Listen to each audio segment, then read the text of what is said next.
Bonjour! Aujourd'hui, nous attaquons le chapitre 5 à la section 5, c'est-à-dire l'étude des propriétés colligatives de solutions de non-électrolytes. Qu'est-ce que ça veut dire?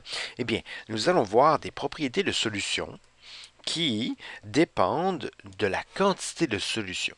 C'est ce que veut dire le mot colligative, donc il provient du mot colligare, qui veut dire quantité de, ou nombre, ou population.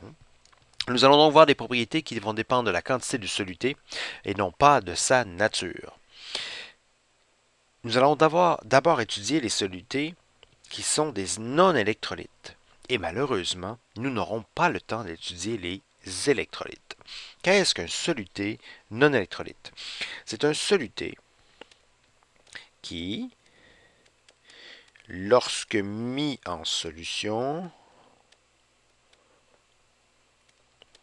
génère une solution ne conduisant pas l'électricité. L'électricité. Ce que ça veut dire, c'est que nous n'aurons pas d'ions en solution. Donc, pas d'ions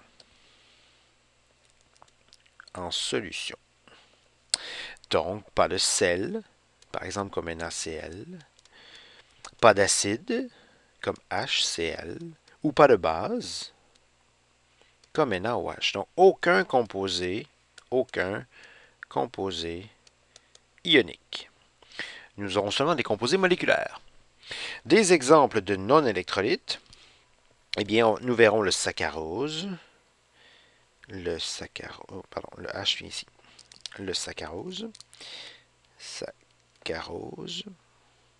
le glucose, l'urée et bien d'autres. Donc, UR et E. À quoi servent les propriétés colligatives en chimie? Eh bien, très souvent, on s'en sert pour déterminer des masses molaires. Entre autres, c'est un peu imprécis, mais c'est très rapide. Et c'était une des méthodes qui était utilisée dans les années 50, 60, 70 pour déterminer rapidement une masse molaire. Les propriétés colligatives que nous allons observer ne dépendront pas de la nature du soluté, mais de la quantité de soluté. Et donc, si vous avez quelque chose à retenir, c'est que les propriétés colligatives dépendent de la quantité de soluté. Les propriétés colligatives dépendent aussi de la nature du solvant. Nous aurons donc une composante qui va nous dire si le solvant c'est de l'eau, il y aura une certaine propriété. Si le solvant c'est du benzène, ce sera donc une autre influence sur la propriété. Ainsi, ce n'est pas tous les solvants qui réagissent de la même façon à la présence d'un soluté. Nous ferons aussi donc l'analyse de la propriété sur une solution comparativement à ce qui arrive par rapport au solvant pur s'il n'y a pas de soluté dans la solution. Et donc, très souvent, ce sont les variations par rapport au solvant pur. Les propriétés exploitent la loi de Raoul. D'accord? Nous découlerons donc nos équations à partir de la loi de Raoul et donc il faudra utiliser des solutions qui sont pratiquement idéales. Nous allons forcément utiliser des solutions idéales parce que sinon nous ne pourrions pas approximer les équations. Les relations que nous trouverons grâce à la loi de Raoul dépendront de deux variables.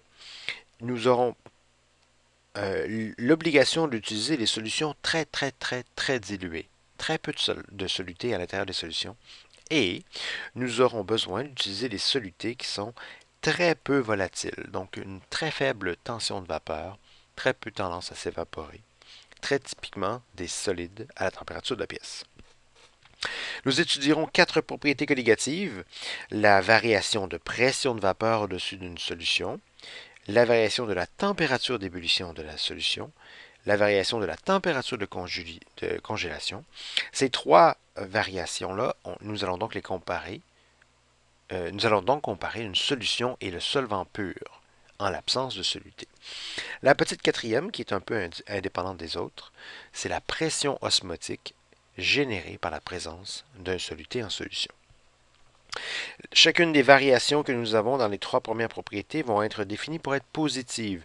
Vous devez absolument vous rappeler les définitions parce que sinon, si vous avez une variation qui est négative, vous allez perdre énormément de points de raisonnement dans vos exercices. Par convention, ce que nous allons faire, c'est décider que le solvant prendra la lettre A. Et tous les autres solutés qu'il pourrait y avoir en solution, 1, 2, 3, 4, vont prendre les lettres suivantes, B, C, D, E, etc. Ces solutés sont forcément très peu volatiles. Il faudra donc vous en rappeler lorsque nous travaillerons avec les équations.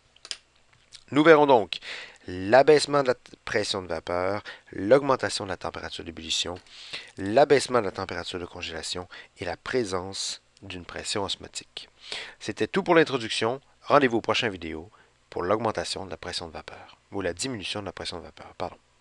Bonne journée.